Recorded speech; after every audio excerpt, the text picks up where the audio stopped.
The diplomat known as Lumo was assigned to observe humanity with professional detachment and careful restraint, and the journal he carried was meant to be a neutral record of first contact written for councils that valued calm analysis over emotion. Yet from the first cycle of his arrival, the entries became heavier, with unease and reluctant admiration, because humans did not behave like a minor species waiting to be guided or corrected, and instead acted like a people who already believed the universe was theirs to negotiate with, rather than fear. Lumo had studied countless civilizations before, and most followed predictable arcs of curiosity. Panic, submission, or collapse, but humans skipped neatly between these stages as if they were suggestions rather than rules, and this was the first troubling sign. The second came when the diplomatic vessel entered the outer system and was immediately surrounded not by weapons, but by messages layered in dozens of formats, welcoming, warning, joking, and questioning, all at once, showing a cultural reflex for multitasking that bordered on reckless confidence. Lumo noted that no formal challenge was issued, yet the ship was tracked from every angle, and when the humans finally spoke with a single voice, it carried the tone of neighbors discussing a fence rather than strangers facing the unknown. The journal records that Lumo expected fear or awe, but instead encountered negotiation and humor used as armor and probe, and that moment marked the beginning of the realization that humans were more powerful than expected, not through raw force alone, but through mindset. On the surface, their technology was impressive, yet not unmatched compared to other spacefaring peoples, but the way they used it showed a philosophy of adaptation rather than perfection, and they layered redundancy upon redundancy, not because they feared failure, but because they assumed it was inevitable and planned to continue regardless. The first meeting occurred in orbit above their homeworld, and the humans sent a small delegation with simple names like Tom and Lena and Mark, which Lumo appreciated because they were easy to record and harder to mythologize. These humans asked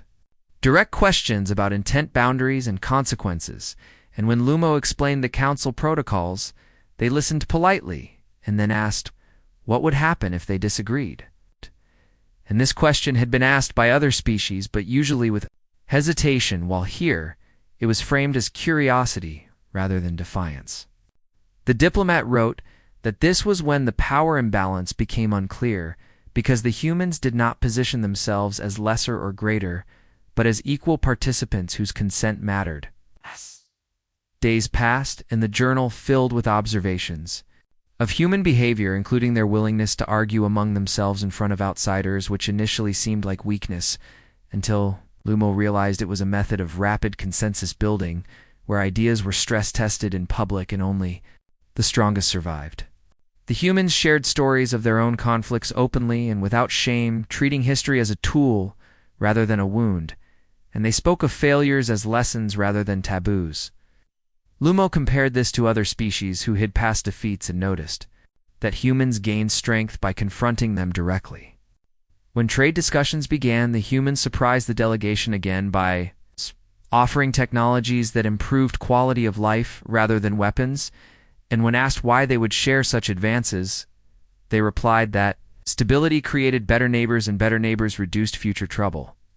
The journal notes that this long view was rare and unsettling because it suggested strategic patience on a civilizational scale. Tensions rose when a minor misunderstanding about territorial markers led to a brief standoff, and the council expected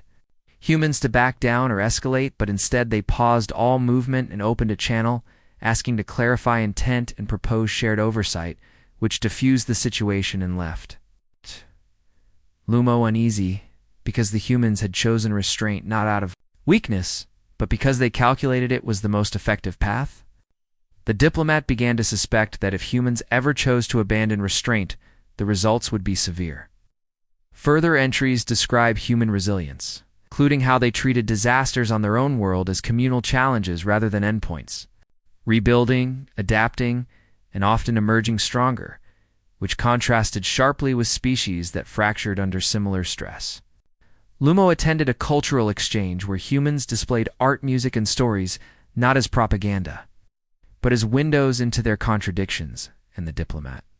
recorded that these expressions revealed a species comfortable with complexity and paradox, capable of holding hope and despair in the same narrative without paralysis. One entry focuses on a human scientist named Eli, who explained their approach to problem-solving as throwing many imperfect ideas forward and letting reality filter them, which again emphasized adaptability over elegance the Council had assumed that humans would be dangerous only if provoked, but Lumo concluded they were formidable even in peace, because their systems were designed to learn continuously.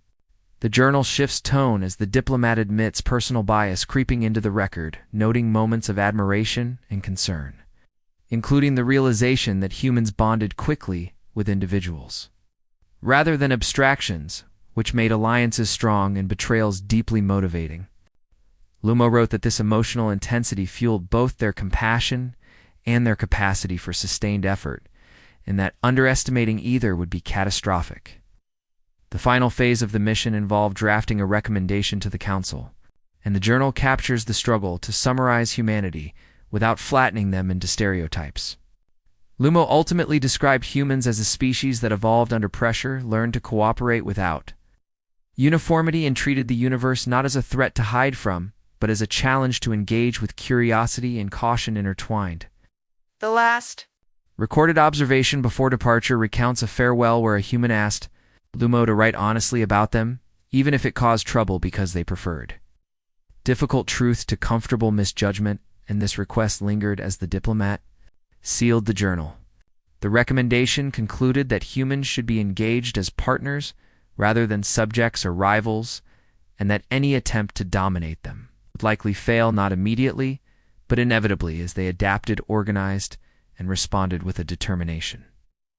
The journal ends with a personal reflection that power does not always announce itself with overwhelming force, and that,